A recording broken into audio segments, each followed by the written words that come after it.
all of the dives mula sa TLPH. This is gonna make or break Aurora's game number 4. Vibe check tayo sa Champions Arena. Auroras, do you think this series is over? Pero para sa Team Liquid, papatalo ba ang Cavalry? Not just yet, Womi Burrito. You know what time it is. At oras na nga makita kung paano magpapatuloy ang seryeng ito. Aurora ngayon ang nakakalabang with a match point. Isang panalo na lang ang kailangan nila at dedepensa ang Team Liquid Philippines sa labang ito. Akala natin ang Team Liquid Philippines ang merong curveball, meron din palang itinatago na ibang klaseng mahika. Dito ang Aurora Gaming. Napanggit kanina ni Wolf kung gaano magiging mahirap ang kalagayan dito ni Doming Kite.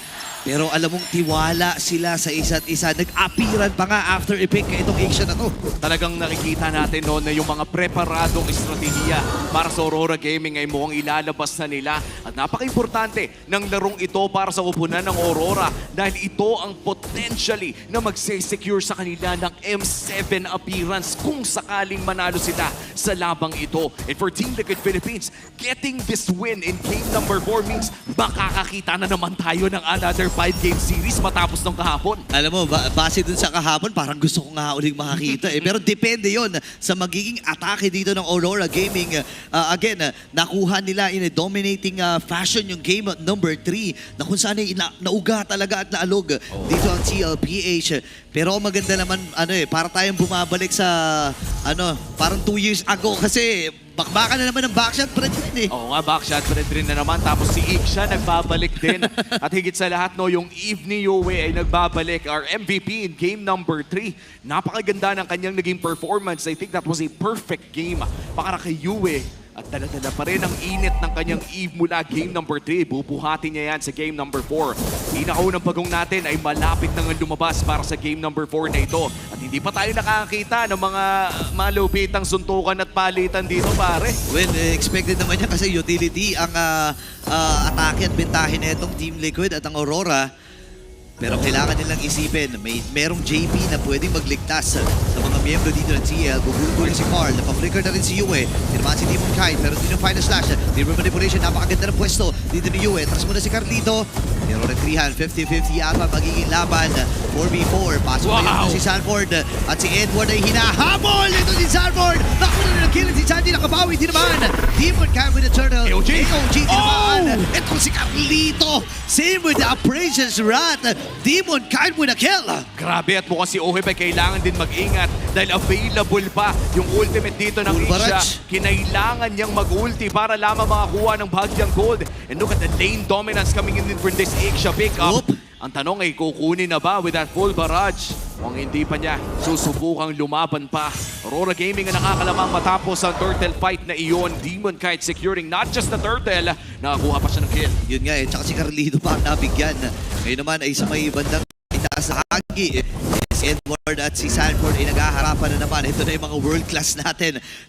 Mga ex-laners na nagbigay ng napakalaking kontribusyon noong mga nakaraang games nila. Game 1, si Edward ang nagpamalas. Game 2, si Sanford. Game number 3, bumawi lang si Edward. At kay Sanford, Edward. At napaka-importante ito, no? Kanina natin pinag-uusapan kung ano nga ba nakalalay sa game number 4 na it's either game 5, back to base of 1 tayo, o road to M7 na para dito sa side ng Aurora Gaming. And so far, no, may bago tayong nakikita na inaabangan pa natin kung paano nga ba iraran ng Aurora. At kailan natin hindi nakikita tong Iksha. Alam natin na nagbabalik ang mga fighter gold lanes at dumadami na nga sila. Pero who would have thought na magbabalik din ang isang Iksha? Oo, parang nagdadalawang isip pa nga si Domi kanina. Nakikita natin na naka-hover yung mga heroes na gusto niyang gamitin. Pero ang Aurora Gaming, desidido pa rin talaga dito sa may bottom. JP at Hoheb ay nagkakapit bisig lamang dito sa may damuhan.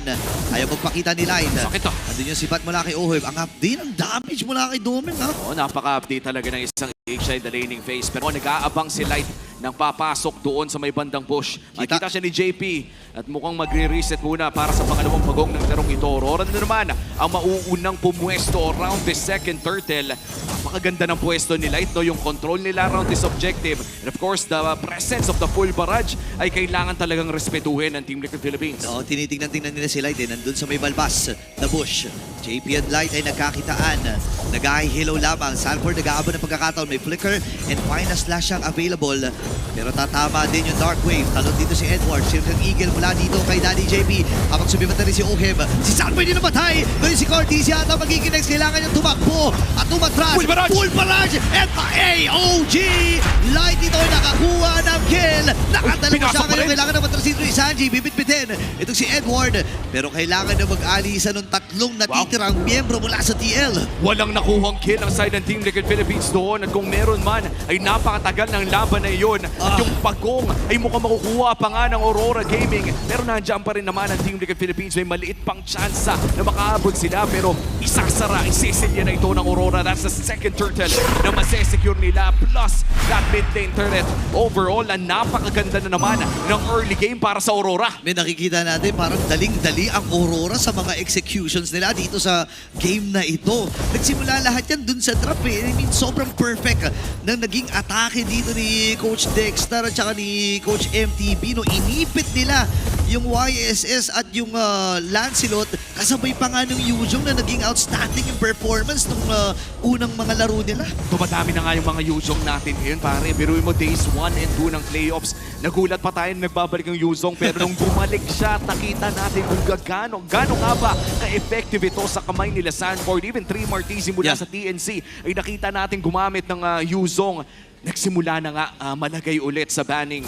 And so far no, for Aurora Gaming, inipit na nga si Edward in terms of the draft as well. Naban yung Alice, Lapu. naban yung Lapu, naban din yung CC na to be fair, isang flex pick. Napakaganda pa rin ng laruan dito ng Aurora Gaming. We are entering the 6-minute 30 mark at hindi pa naman ganun kalaki yung gold dito. Kaya pa rin pumalag ng Team Liquid Philippines pero hindi nila kayang lumaban sa ilalim ng real-world manipulation. Mahirap talaga yan. Tapos kailangan mo gumamit ng mga spells or mga ultimates para lang maabot itong si Yue. And si Sanji din kasi hindi rin siya masyadong panatag sa kanyang posisyon na masasabi natin na counter ito sa isang Fredrin o sa mga utility type na comp. Pero kasi may nag-aabang sa kanya na Dark Wave, nandun yung pokes mula kay Yue. Hindi naman hawak na hawak nila yung posisyon sa at malaya itong makukuha ni Doming. Yan ang nagbabalik na ang huling beses na nakita na ang isang ay nung season 14 pa. Wow. Si Kozen pa ang gumamit nito mula sa TNC. Ibang-ibang itsura ng TNC during that time. Yeah. At ngayon, after 1 year, ay magbabalik ang Ixia in the professional scene in season 16. Kapag kung ito ay sisimula na nga ng Aurora Gaming, nandyan si JP para mag-provide ng vision at si Carly nasa gilid lang pwedeng mag-contest ng TL. Pwede talaga. Yung naganda ng zone na ginagawa dito ni Edward. Ngayon may ibig si Carl kasi walang pagkakataon itong si Carl na lumapit doon sa turtle na iyon. Unlike nung kanina na nakahayabusa siya, hindi na niya magagawa yun kasi kailangan niyang daanan yung mga barikada ng Aurora. Tapos ang masakit pa doon kung sakaling subukan niyang gumulong papasok wala nang Wala panggulong oo. pantakas. And kung hindi mo makukuha ang retry doon ay napakalaki ng risk. Pero mukhang reply ng Team Liquid Philippines sa ginagawa ng Aurora ay ibato na lang si Oheb doon sa baba para mag-split push at agad namang ihahatid ni Daddy JP via that guiding wind. Pero so far lumalaki pa rin ang lamang ng Aurora Gaming. Halos 4,000 na ang kanilang hawak at diretso lamang kanilang pagpupush in the top lane. Okay, sa may baba naman na bahagi, nahabol si Oheb. Ang hirap na rin kalaban ni Edward dito. Hindi na rin madunaw. Pero wala silang ideya. Nandun si Light Oheb. sa may bagong bush. Oheb! Natamaan ata si Oheb. Ngayon si Demon Kite na medyo late ata ang kanyang pagsilip. Sanji, meron na siyang piercer. Pero pwedeng piliin ni Carl na salubungin. Kaya lang 4 kasi yan. So atras muna siya dito. May pinaplano atang Sansa na. At saka tingnan mo, crucial item pick up here para kay Doming kahit nakuha na niya ang kanyang si Halberd. At mas lalo nang maiilang tuming-fight ngayon ng Team Liquid Philippines, especially kung well-placed ng real-world manipulation and full barrage. so far for Team Liquid Philippines, ang sa tingin kong sitwasyon dito ay alam nilang hindi sila pwedeng tumim-fight ng matagal against Aurora Gaming dahil napakaganda ng team fighting abilities na meron ng Aurora, pero lamang na lamang naman ang Team Liquid Philippines in terms of split push. Oo, yun yung nakakatakot dito, no? And yun yung pine-prevent dito ng Aurora na mangyari. Kaya nga naman inaabuso na nila yung early game na damage na meron sila dito, and yung aggression ng mga heroes na meron sila ay talagang itinutuon nila ang atensyon dito kay Oheb sa may bottom. Kaya nga si JP nakaantabay na parang body-body system na sila dito. Pinoprotektahan na ni Daddy JP. And yung tatlong miyembro ng TLPH, hinahayaan na lang muna nilang gumalaw kasi wala rin naman silang magagawa kung ipipilit nila at i-force yung mga teamfights eh. Tsaka pagka bunersa ng Team Liquid Philippines, baka mas bumilis pa yung items na hinahanap ng Aurora. Considering na at this point, sabihin natin nasa mga 4 o 5,000 pa lang naman yung lamang.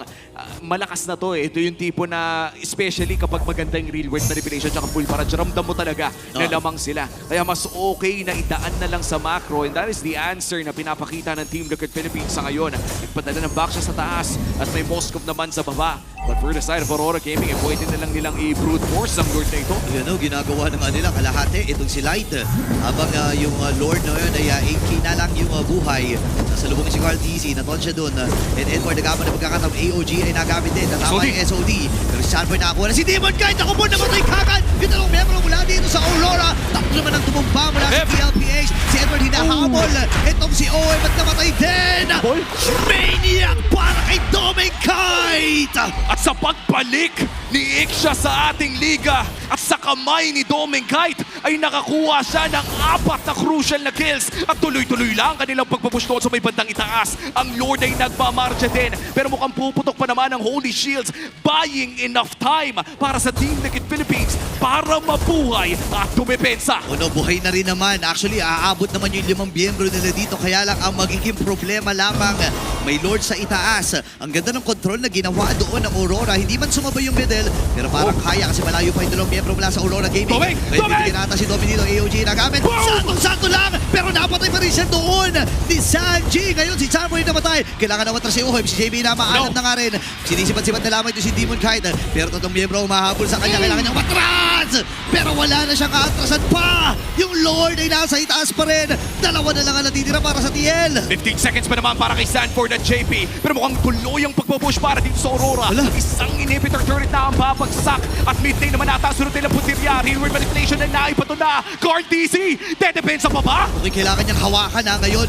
Iatras na muna ng Team Liquid ng Aurora itong larong ito. Dahil nga pabuhay na rin naman yung mga miyembro din ng TL. Pero sabi ni Sarver, sige, laban na natin. Si Light na lang ang hinahabol nila. Alam nila na wala itong AOG. Gugulong-gulong si Carl. Mabuti na lang ay merong wave ng minions para mailigtas itong si Light sa kapahamakan. At makakahiga pa nga ang Team Liquid Philippines, pero kamunti ka nang makahanap ng anggulo ang Aurora Gaming. Ilalatag lang natin ulit ang nakasalalay para sa Aurora dito ay M7 appearance. Matagal-tagal nang inaasam ng Aurora na magpakita muli sa international scene.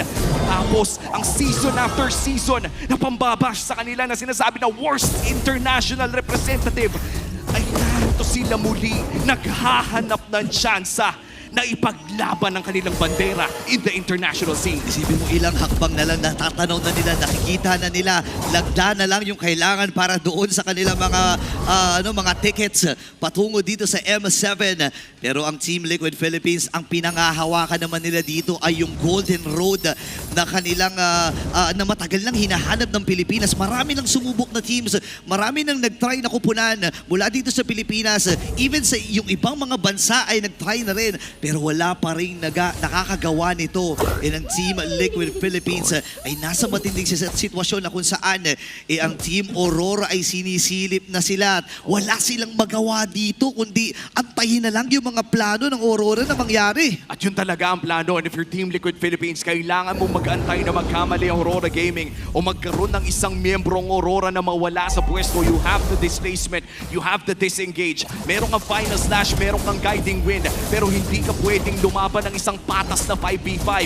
Isang retry steal mula kay Carl TZ. Yan ang hanap ng Team Liquid Philippines at makakalapit pa rin siya. Here comes the play coming in from TL. Michael. Nakadikit na si Carl TC dito. Pwedeng i-reset ni Demon Kite. Lamang sila pagdating sa wave. And pwede nilang samantalhin ito. Pero sabi ni Oheb, sige, kunin ko na ba? Light dito, nagtutod. Doon yung final shot. Tinamaan si Edward. Pero siguro ginagamit na rin dito yung JP. Real manipulation in AOG. Ata sila! Naibit nila! Demon Kite nagwagi sa Lord! At yung mga full parage! Tommy Kite preheat lang talaga! Nakumpa na rin itong si Sanford. Kailangan na mag-alisan. Gugulong-gulong na yung goat. Tatlong natitira para sa TLPH. At nag-spawn na rin kagad yung Lord. Kumakatok na sa mga puso, tumadagungdong para sa Aurora, ang M7 para sa kanila, ang Grand Finals ay narayan na, pero dedepensa pa ang Team Liquid. Tatlong natitira sa kanila. Masakit na yung pokes dito. And yung full barrage ay nagamit na rin. Mamamatay si Oheb. At ang Aurora Gaming dire-diretso na lang talaga. At magliliwanag ang daan patungod Jakarta, Indonesia. Dahil ang Aurora ang unang team ng Pinas sa M7. At hindi na lamang ang bandera ng Aurora ang kanilang bubuhatin, kung hindi, ang bandera na rin ng Pilipinas. Oh my goodness! Nagdiriwang